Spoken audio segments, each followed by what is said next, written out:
রাঙ্গামাটি পূর্ব নাম কি ছিল? হরিকেল। প্রাচীন বাংলার জনপদগুলোর মধ্যে সবচেয়ে প্রাচীনতম জনপদ ছিল পুরন্দরনগর। 12 আউলিয়ার ভূমি বলা হয় কোন জেলাকে? চট্টগ্রাম। বাকল্যান্ড বাঁধ কোন নদীর তীরে অবস্থিত? বুড়িগঙ্গা। সাগরকন্যা বলা হয় কুয়াকাটাকে।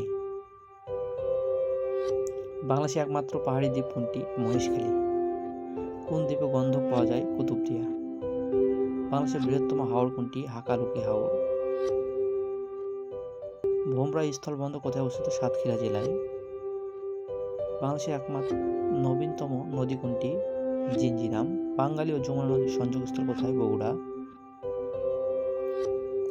বেতবুনিয়া ভূ উপকেন্দ্র কোন জেলায় অবস্থিত? রাঙ্গামাটি। সুনামি শব্দের অর্থ? পোতাশ্রয়ের ঢেউ। বর্তমানে ভৌগোলিক নির্দেশক বর্ণ কয়টি? 31টি। বাংলাদেশের কয়টি জেলার সাথে সুন্দরবন সংযুক্ত আছে? উত্তর 5টি। বাংলাদেশের কোন বিভাগ জনসংখ্যা ঘনত্ব সবচেয়ে কম? বরিশাল।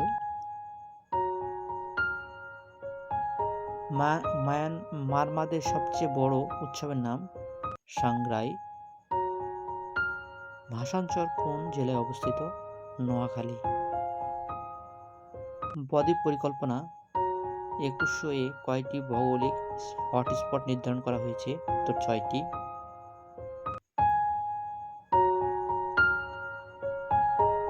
ময়ূরচর কোন জেলায় অবস্থিত?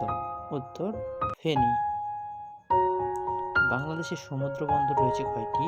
উত্তর 3টি। সাথে থাকার জন্য ধন্যবাদ। যারা এখনো সাবস্ক্রাইব করেন নাই, আপনারা সাবস্ক্রাইব করে বেল আইকনটি চালু করবেন।